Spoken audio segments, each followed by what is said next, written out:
এখানে একটা দর্শনীয় একটা ফুলের বাগান হবে, সেই প্রেক্ষিতে ভিডিওতে একটা পোস্ট করেছিলাম। সেই পোস্টে সাড়া দিয়ে আজকে আমাদের ফুল বাগানটা দ্বার প্রান্তে আসছে উদ্বোধনের দিনে। এখানে আছেন আমাদের চেয়ারম্যান সাহেব, আছেন স্বাধীন জীবনের সভাপতি আব্দুর রাজ্জাক নাসিম। আপনারা সবাই এগিয়ে আসবেন, এই জন্য নাসিম সভাপতি, নির্বাহী পরিচালক আব্দুর রাজ্জাক। আসসালামু আলাইকুম। ওয়ালাইকুম আসসালাম। বৈশ্বিক জলবায়ু পরিবর্তন রোধকল্পে বৃক্ষরোপণের কোনো বিকল্প নেই।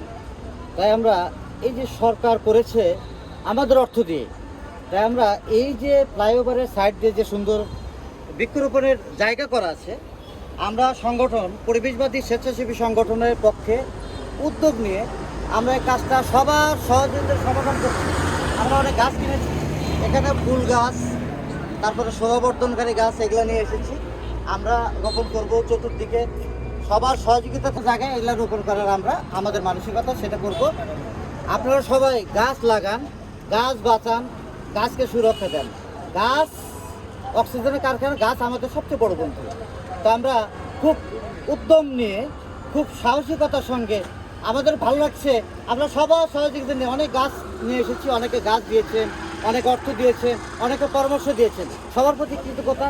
সবাই কষ্ট করে এখানে এসেছেন।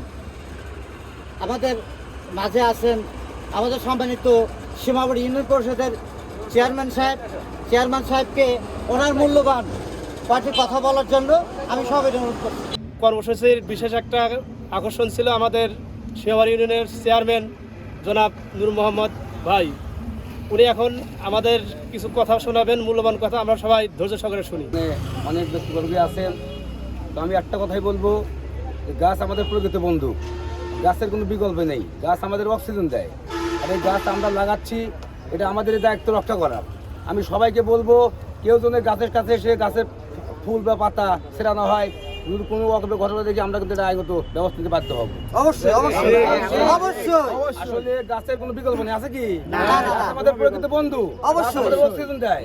এবং ফুল বা এখানে আমরা আসবো, দেখবো, সবাইকে আমরা আমন্ত্রণ করবো। শুধু আমাদের এই জায়গায় নাই, সারা বাংলাদেশের যেখানে ফ্লাইওভারের ব্রিজ আছে সাইডে আপনারাও গাছ লাগাবেন। এই বলে আসসালামু আলাইকুম।